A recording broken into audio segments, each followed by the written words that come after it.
주가 흘리신 보혈이라 죄의 승리를 얻기까지 주의 십자가 사랑하리. 빛난 멸류관 받기까지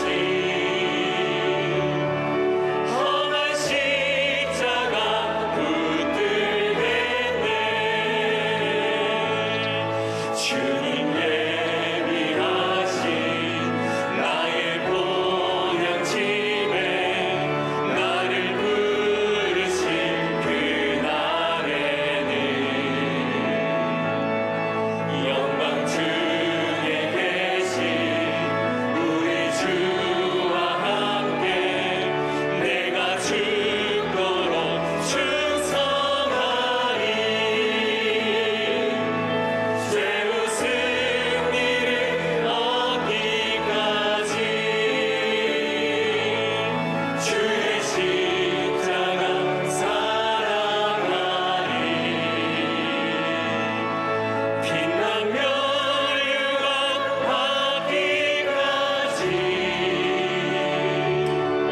험한 십자가 붙들겠네.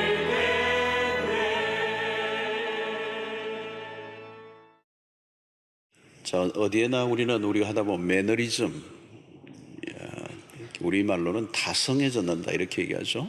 다성해졌는다. 이 매너리즘이 찾아오면 이렇게 시큰둥해지는 것입니다. 어제나 오늘이나 내일이나 비슷해지는 기대감이 없는 밋밋한 삶이 되죠.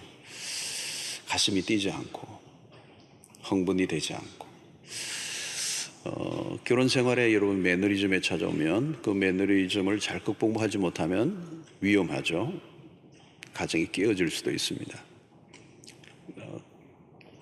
신앙생활에도 마찬가지입니다. 매너리즘에 찾아와요. 처음에는 감격하고 뜨겁게 주님을 만났는데 세월이 흐르면서 가슴이 다 식어버리는 영적인 그런 타성해졌습니다. 그러면 결국은 나도 모르게 굳어지고 또 교회를 떠나기도 합니다. 마틴 루터는 십자가는 모든 것을 시험한다 그런 얘기를 했는데요. 우리의 신앙의 진단을 해볼 수 있는 굉장히 중요한 하나의 기준이 있다면 십자가입니다. 십자가는 우리의 신앙의 기초가 되기도 하고 또 우리 신앙의 기준이 되기도 하고 또 우리의 신앙의 중심이 되기도 합니다. 우리 신앙에 문제가 생기면 언제나 십자가 앞에 나가면 다시 다 정리가 되고 또 회복될 수 있습니다. 십자가는 하나의 이론이나 또 어떤 이념이나 철학이 아니고 또 모호한 어떤 교리도 아닙니다. 2000년 전 일어난 십자가 사건이 오늘 우리에게 어떤 의미가 있는가? 자, 오늘 이 2장 20절의 말씀은 우리가 잘 아는 말씀인데요.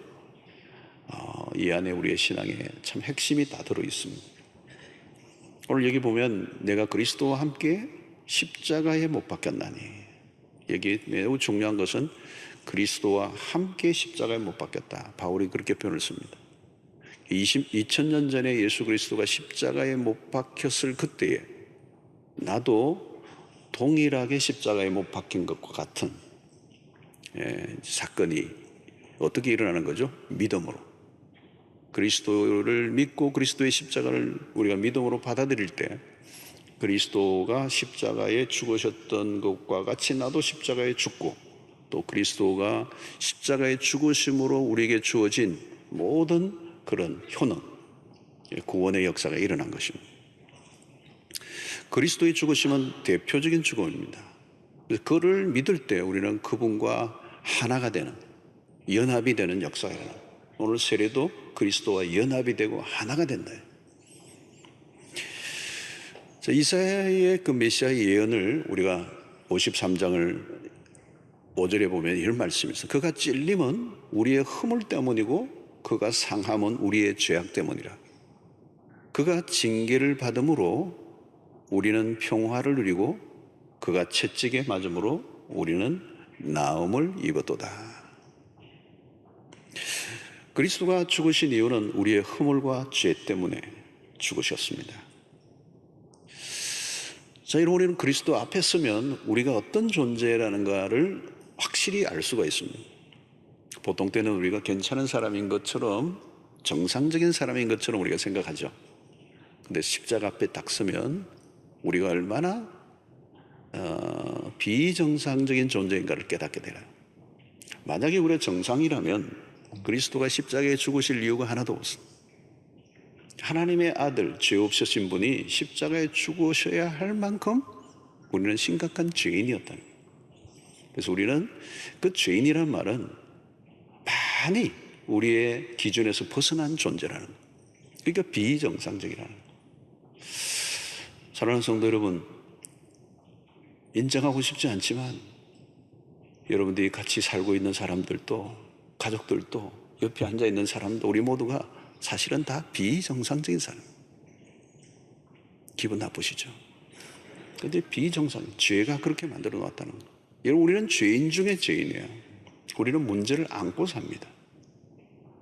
세상이 이처럼 복잡하고 곤란한 이유가 뭘까요? 죄인들이 만들어가는 세상이기 때문에 그렇습니다. 어디 신문을 보든지 뉴스를 보십시오. 이게 정상이 아닌 겁니다.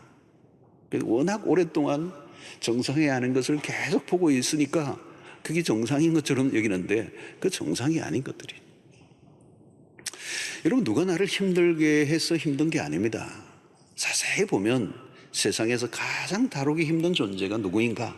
바로 나 자신입니다. 신앙의 걸림돌이 누굴까요? 죄와 상처로 가득 찬 나 자신입니다. 인간의 삶이 왜 이토록 비참하게 되었는가? 누구 탓도 누구 다 할 수 있지만 바로 죄 때문입니다. 죄가 얼마나 인간을 심각하게 망가뜨렸는가 하는 것입니다. 인간이 겪는 모든 불행과 비극은 죄로부터 왔습니다.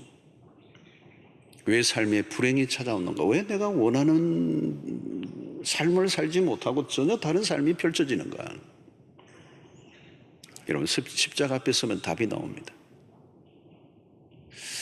여러분, 우리는 그리스도의 십자가 사건을 믿음으로 받아들이는 순간에 우리 안에 십자가의 능력이 나타나요. 십자가를 믿음으로 받아들일 때 우리 안에 존재론적인 변화가 일어나는 것입니다. 그래서 십자가 사건은 나의 십자가 사건이 되는 거예요. 그래서 신비로운 일들이 일어나는데 그것이 바로 이사야가 오래전 예수 그리스도 오시긴 700여 년 전에 예언하신 말씀이 그대로 우리에게 일어나는 것입니다. 그가 징계를 받음으로, 우리 대신 징계를 받으심으로 우리가 평화를 누리게 되었다는 거예요. 이 평화는 하나님과의 관계의 회복을 말합니다. 하나님과의 관계의 회복이 일어날 때 우리의 모든 관계의 회복으로 이어지는 거예요. 죄가 가져온 불행은 관계의 깨어짐이었습니다. 그리스도의 십자가 사건은 우리 안에 이 화해의 역사를 이뤄내는, 하나님으로부터 받은 용서를 통해 우리의 삶 가운데서도 용서가 일어나는 축복이 시작된 것입니다. 얽히고 설킨 관계들이 풀려질 때 우리 안에 치유가 일어나죠. 그래서 그가 채찍에 맞음으로 우리는 나음을 입었도다. 참된 치유는 십자가를 통해서만 가능해지는 것입니다. 십자가 없는 심리적 치유는 한계가 있습니다. 십자가 앞에 깊이 나가면 우리 안에 있는 모든 응어리들이 치유되는 경험이 있게 되는 것입니다. 그리스도를 알기 전에는 원망과 쓴뿌리들이 우리 안에 있었어요. 살다 보면 상처투성이었습니다. 내가 스스로 받은 상처, 남들로부터 받은 상처들이 덕지덕지했습니다. 왜 갈등이 일어나고 시비가 붙고 마땅히 사랑해야 하는 사람도 사랑할 수 없는 것인가요? 바로 내 안에 있는 죄와 그 죄가 만들어낸 상처들이 원인입니다. 이런 것들은 우리가 해결할 수 있는 것이 아니에요. 아무리 스스로 노력해서 해결하려고 해도 우리는 더 큰 좌절을 맛봅니다.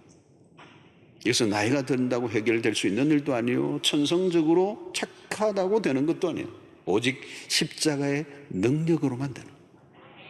오늘 또 2부와 3부 이 세례 받으신 분들 간증을 들어보면 그 예수를 믿는 순간에 일어난 변화들을 얘기해요. 내가 그리스도와 함께 십자가에 못 박혔다는 것을 믿고 고백하는 순간 내 안에 놀라운 일이 일어나는 것입니다. 이전에는 쩔쩔 매던 것들이 더 이상 나를 괴롭히지 않아.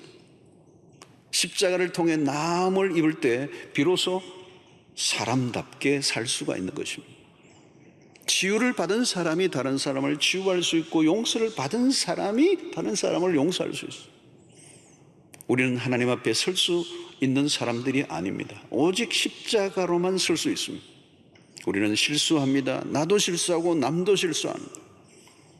십자가 안에서 우리는 서로를 바라볼 때 답이 나오는 것이죠. 우리는 모두 용서를 입은 사람입니다.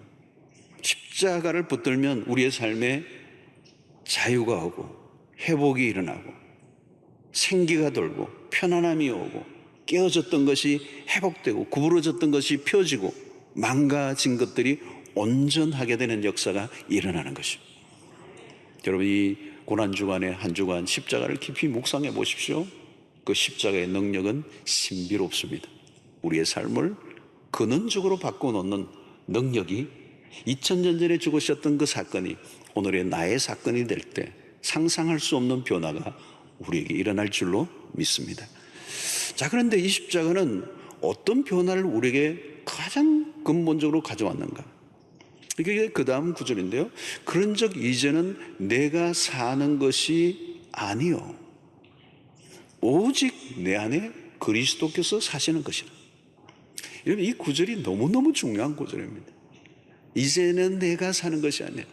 2000년 전에 그리스도가 십자가에 죽으셨다는 사실을 믿음으로 받아들일 때 내가 그리스도와 함께 십자가에 못 박혀 죽었기 때문에 이제는 내가 사는 것이 아니요 내 안에 그리스도께서 사시는 것이다. 이거를 언제나 기억하셔야 돼요. 나는 이제 옛사람인 나는 죽고 내 안에 그리스도가 사십니다. 여러분, 내가 죽었다는 이 말은 옛자아를 말하는 것입니다. 나를 괴롭히고 힘들게 했던 것은 옛자아입니다. 그런데 옛자아가 이제 죽고 새로운 자아가 생겨나게 되었어요. 나의 옛자아가 죽은 것으로 끝나지 않아요. 거기에 예수께서 찾아오셨습니다. 그래서 이제 더 이상 내가 사는 것이 아니라 그리스도가 사십니다. 십자가가 우리에게 영향을 미친 것은 우리의 옛자아입니다. 변화가 어디에 일어났습니까? 우리의 자아, 에고, 우리의 중심의 변화가 일어났습니다. 그러므로 기독교는 껍질을 다루는 것이 아니라 본질을 다룹니다. 겉모양의 색칠을 하는 것이 아니라 내면의 근본적인 변화를 일으키는 것입니다. 교회를 얼마나 다녔느냐, 얼마나 열심히 봉사했느냐, 어떤 직분을 갖고 있느냐, 그건 신앙의 핵심이 아닙니다. 변화란 십자가를 통하여 옛자아가 죽고 새로운 주인을 모셔 드릴 때 일어나는 것입니다. 자아의 중심 이동이라고 그러죠. 이전에는 자아 중심적으로 살았습니다. 이러면 죄가 무엇입니까? 자아 중심적이에요. 죄의 성으로 뒤덮인 옛자아가 주인이 되어 살아가는 삶. 이제는 매 순간 나의 옛자아는 죽었다고 반복적으로 선포해야 돼요. 무엇을 할 때마다 어떤 중요한 일을 할 때마다, 하루를 일과를 시작할 때마다, 날마다 우리 입에서 고백해야 될 구절이 바로 이것입니다. 이제는 내가 사는 것이 아니요 내 안에 그리스도께서 사십니다. 여러분, 한국교회 성도들이 열심히 특심인데요, 우리가 열심히 주의 일을 하지 않아서가 아니라 중요한 것은 뭐냐면 내가 죽지 않은 것, 열심히 내는데 혈기를 내는 거죠. 오래 믿었는데 이상하게 사나운 분들이 계세요. 겉으로는 열심인데 자기 열심인 거예요. 결국은 시험에 듭니다. 불만에 빠집니다. 피의식에 빠집니다. 희생자 증후군에 빠집니다. 내가 수고한 것만큼 알아주지 않는다고 섭섭해하고 시험에 듭니다. 왜 그런 일이 날까요? 어느 순간 십자가가 사라져버렸기 때문에. 십자가를 놓치면 이기심으로 뭉쳐진 옛자가 슬슬 올라옵니다. 십자가가 희미해지면 복음의 감격과 복음이 주는 은혜에 멀어집니다. 우리의 육신적 자아는 자기를 드러내려고 하고 인정받기를 원합니다. 겉모양은 충성인데 안으로 들어가면 자기의 만족과 기쁨을 추구합니다. 나의 옛자아가 십자가를 통과하지 않으면 반드시 걸려 넘어진다. 여러분, 시험은 내가 희생한 것만 생각하고 자신이 받은 것들을 잊어버릴 때 찾아오는 것입니다. 내가 받은 은혜는 너무도 당연하게 여기고 자신이 한 것들에만 초점을 맞추면 시험에 들게 되어 있습니다. 여러분, 구원의 은혜가 얼마나 큰 것입니까? 십자가의 은혜가 얼마나 놀라운 것입니까? 그런데 시간이 흐르면 잊어버려요. 여러분, 우리의 과거를 생각해 보십시오. 소망이 없던 인생이었습니다. 그런 나를 불러주셨어요. 그래서 우리는 다시 십자가 앞에 서야 합니다. 날마다 나는, 내 자아는 죽고, 여러분, 내 자아가 살면요 다 죽어요. 여러분, 어려운 교회들도 보시면요 그 안에 뭐가 있느냐면 자아가 펄펄 살아있는 사람들로 넘치기 때문입니다. 목소리가 너무 큰 거죠. 이런 자아가 살아있는 사람들이 한 집에서 살아보십시오. 무슨 일이 일어나는가? 전쟁입니다. 총성 없는 전쟁터가 가정이 되는 거예요. 자아가 살아있는 사람들이 모인 사랑방에 무슨 일이 일어나겠습니까? 사랑방이 아니죠. 싸움방이 되는 거죠. 그래서 사랑방에 갈 때 전투복을 입어야 돼요. 헬멧도 쓰고. 여러분, 자아가 죽지 않은 사람이 일을 하면 할수록 꼬입니다. 소란해집니다. 여러분, 우리는 십자가 안에서 자아가 죽는 경험을 계속적으로 해야 됩니다. 나는 죽었습니다. 나는 이제 산 것이 아닙니다. 내 안에 그리스도가 사십니다. 나는 이제 그리스도와 함께 십자가 못 박혀 죽었습니다. 예수께서 2000년에 죽으실 때 나도 죽었습니다. 어떤 사람은 부흥회 할 때마다 죽었는데 사흘 만에 다시 살아났어요. 우리는 단 한 번의 순교가 아니라 매일 순교를 해야 합니다. 단 한 번의 영웅적 순교보다 매일 순교하는 게 더 어려워요. 순간순간 죽어야 합니다. 여러분, 나의 자아가 죽었는지 안 죽었는지 알아보려면 간단합니다. 누가 나를 무시할 때 내가 어떻게 반응을 하는가? 여러분, 자아가 십자가에서 처리된 사람은 누가 나를 비난해도 너무 그것을 가지고 화내지 않아요. 칭찬하는 것으로 인해 너무 들떠지도 않고요. 죽은 사람은 말이 없어요. 여러분, 죽은 사람은 반응하지 않습니다. 어떤 사람은 그래요. 막 참다가 지렁이도 밟으면 꿈틀거린다. 죽은 지렁이는 꿈틀거리지 않아요. 여러분, 누가 싸움을 걸 때 죽어야 합니다. 이미 죽어 있는 사람은 누가 싸움을 걸어와도 모릅니다. 여러분, 누가 이기는 사람입니까? 저주는 사람이 이기는 것입니다. 저주가 아니라 저주는 것이 능력입니다. 아무나 저줄 수 있습니까? 능력이 있어야 질 수가 있어요.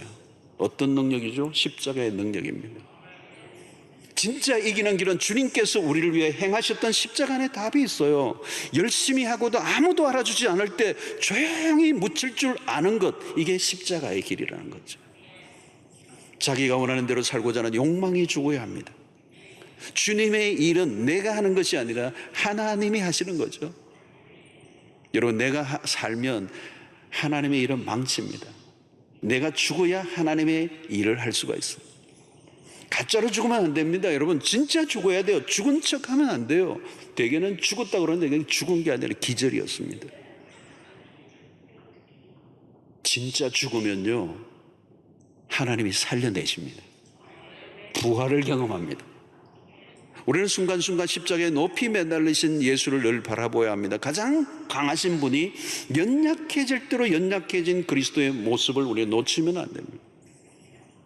강자의 모습은 기독교의 모습이 아니에요, 여러분. 십자가의 방식이 아닌 것으로 일을 하면 결국 하나님과 대적이 되죠. 하나님이 나를 통하여 일하시는데 중요한 전제가 있습니다. 십자가로 죽은 나를 통하여 일하신다는 것.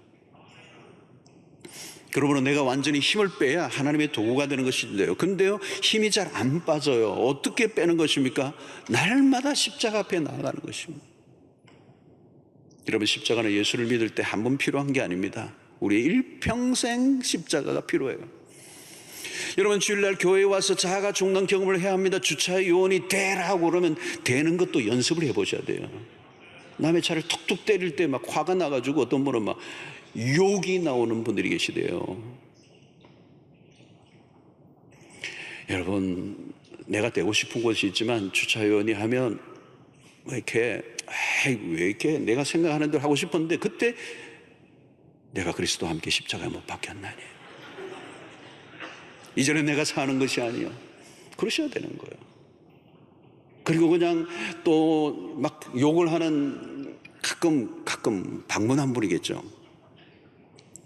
그럴 때 주차위원도 내가 그리스도와 함께 십자가에 못 갔나, 어디다 대고 욕이야, 이러면 이제 싸움판이 벌어지는 거잖아요. 여러분, 안내위원이 주일날도 마찬가지. 앉으라 할 때 거기서 앉아보는 거예요. 가정에서도 여러분 죽어보십시오. 아내가 남편에게, 그것만 하면 안 되죠. 남편이 아내에게 한번 죽어보라는 거죠. 무슨 일이 일어나는 거, 한번 죽어보라는 거. 나만 죽으면 어떡하느냐고. 그냥 죽어보시라고요. 펄펄 살아 춤을 추는 나의 옛자를 그대로 가지고는 은혜는 고사하고 날마다 시험과 상처로만 얼룩지게 돼 있어. 여러분, 십자가에서 자아가 죽지 않으면 강한 자아로 가지고 살아야 합니다. 자아의 왕국은 내가 왕입니다. 내 자존심 아무도 건드리지 못합니다. 여러분, 사람이 언제 살벌해지죠? 자존심 싸움할 때예요. 쓸데없는 곳에 힘자랑하다가 깨지는 것입니다. 여러분, 예수님이 겟세마네 동산에서 기도하고 내려오실 때 베드로는 대제사장의 종의 귀를 잘라버렸습니다. 쓸데없는 칼을 휘둘렀죠. 아마 베드로는 주를 위해서 산다고 애를 쓴 거죠. 그런데 주님은 칼을 칼집에 꽂으라는 겁니다. 칼을 쓰는 자는 칼로 망한다. 혈과 육의 싸움이 아닌데 혈기가 넘쳤습니다. 왜요? 기도하지 않았던 거죠. 기도하지 않은 후유증. 여러분, 기도하지 않으면요, 혈과 육의 힘이 넘칩니다. 기도는 뭘까요? 여러분, 힘을 빼는 겁니다. 인간의 혈기를 빼는 훈련이에요. 왜 기도가 길어지죠? 혈기가 잘 안 빠지니까. 기도를 많이 한 사람인데도 센 사람들이 있습니다. 기도 잘못했다는 증거예요. 기도를 하면 인간의 힘을 빼는 거예요. 예수님은 겟세마네 동산에서 기도로 밤을 지새우셨습니다. 당신이 살 권리마저 내려놓으셨습니다. 예수님은 육신의 힘을 완전히 빼셨습니다. 그런데 베드로는 육신의 힘만 가지고 용을 쓰고 있습니다. 십자가의 걸림돌이 된 것입니다. 여러분, 우리가 무엇을 할 때 머리에 띠를 띠고 투쟁하고 싸우는 모습으로 주의 일을 하려고 하면 안 됩니다. 반대예요. 우리는 늘 죽어지는 모습으로, 쓸데없는 곳에 힘을 쓰지 말라는 거예요. 십자가를 통과하지 않으면 죽을 때까지도 쓸데없는 곳에 힘을 낭비하다가 마칩니다. 성도 여러분, 자가 죽지 않으면 우리의 대부분의 싸움은 자존심 싸움이에요. 왜 나를 무시하느냐, 왜 나를 이렇게 취급하느냐, 왜 나를 알아주지 않느냐. 거기에는 그리스도의 십자가가 없어요.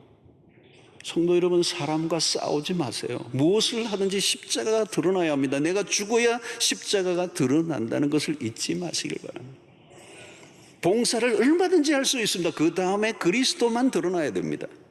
최상의 사역은 뭘까요? 내가 그리스도와 함께 죽는 것, 잘 죽는 것이 잘 사는 길입니다.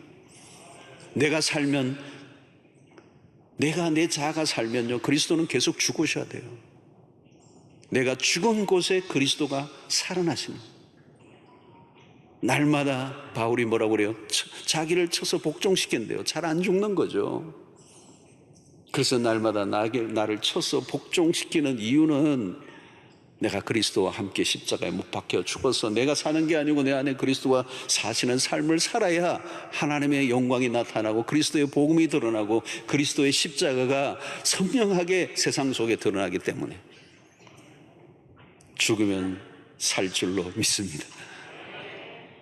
자, 그리스도의 십자가 우리에게 보여준 또 다른 모습은 뭘까요? 이제 내가 육체 가운데 사는 것은 나를 사랑하사 나를 위하여 자기 자신을 버리신 하나님의 아들을 믿는 믿음 안에서 사는 것이다. 여러분, 이게 보십시오. 우리의 믿음의 대상은 누구입니까? 나를 위하여 자기 자신을 버리신 하나님의 아들이에요. 여기 자기 자신을 버리셨다는 말은 뭘까요? 인류에게 보여준 최고의 십자가를 통하여 보여준 모습은 희생이라는 거예요. sacrifice라는 거예요. 여러분, 기독교는 희생의 원리 위에 세워졌습니다. 십자가의 희생을 모르면 기독교의 본질을 이해할 수가 없습니다. 아들의 희생이 우리를 살렸습니다. 십자가는 제물이 되신 일이죠. 값비싼 희생. 그래서 십자가를 깊이 이해한 사람은 희생이 무엇인가를 알아요. 여러분, 기독교의 핵심은 십자가라고 할 때 이 십자가는 이론이나 사상이나 철학이 아니에요. 하나님이 당신의 아들을 아끼지 아니하시고 우리에게 내어주셔서 십자가에 죽게 하신 사건, 이것은 말이 아니라 몸을 들이신 사건. 우리는 산상수훈과 같이 주옥과 같은 메시지를, 예수님의 설교를 들으면 감동을 받지만, 그러나 우리를 무릎 꿇게 한 것은 당신의 몸을 버리신 십자가 사건이에요. 십자가의 희생이 우리의 삶을 흔들어 놓은 것입니다. 이것은 다른 종교와 어디에서도 볼 수 없는 구별된 유일한 모습이에요. 주님은 무슨 고상한 도를 따르라고 한 것이 아니라 십자가를 지고 나를 따르라, 십자가의 희생을 우리에게 말씀하고 계세요. 그래서 바울은 로마서 12장 1절에 그러므로 형제들아 내가 하나님의 모든 자비하심으로 너희를 권하노니, 그 다음에 뭐요? 너희 몸을 너희 생각이 아니라, 너의 말이 아니라 너희 몸을 하나님이 기뻐하시는 거룩한 산제물로 드리라. 이는 너희가 드릴 영적 예배니라. 여러분, 십자가의 삶은 전혀 우리의 삶, 다른 삶으로 우리 이끄는 것입니다. 십자가는 철저히 이타적 삶으로 인도합니다. 여러분, 세상에서 우리가 늘 확인하는 삶은 어떤 것입니까? 모두 자기 자신을 위해 삽니다. 가만히 보십시오. 타인을 위해 살 때도 결국은 나의 만족과 기쁨이 없으면 안 해요. 여러분, 세상이 얼마나 활발합니까? 늑대 같은 세상입니다. 획득의 논리가 압도하고 있습니다. 악착같이 투쟁을 해서 뺏기 전쟁을 하는 것입니다. 자기가 살려고 희생 제물을 찾는 세상이에요. 잔인하죠. 십자가의 삶은 반대예요. 우리의 자신을 기꺼이 내어놓는 삶, 나의 이익보다 손해를 보는 쪽을 따르는 것, 챙기는 것보다 흘려보내는 쪽.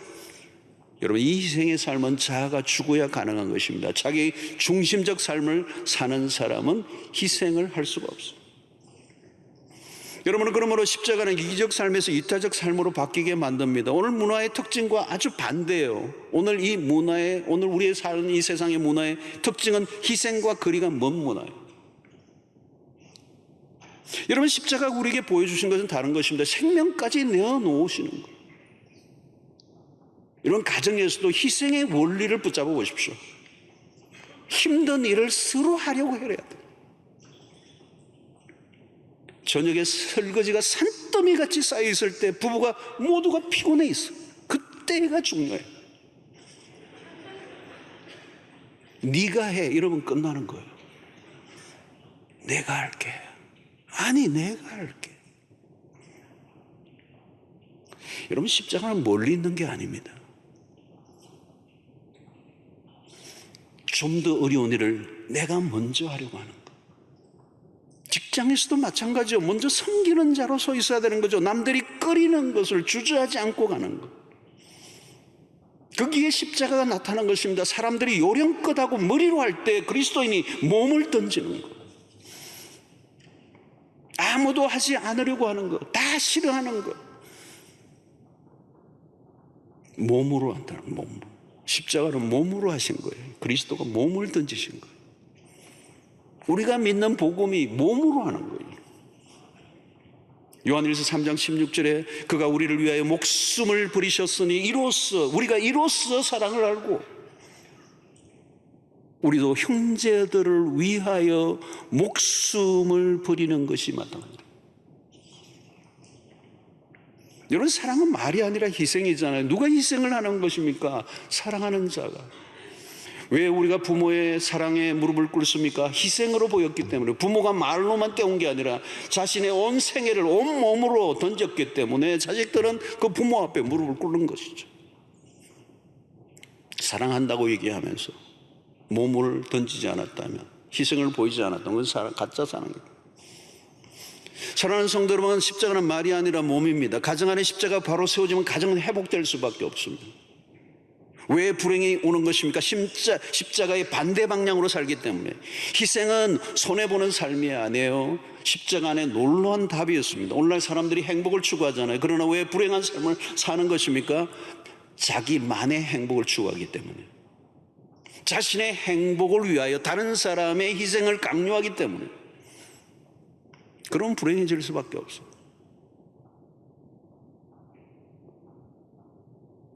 여러분, 십자가는 낡은 교리가 아닙니다. 지금도 생생하게 살아 역사하는 삶의 원리예요, 원리. 십자가에서 멀어지면 불행해지는 겁니다. 십자가에서 멀어지면 우리의 삶은 피폐해지는 것입니다.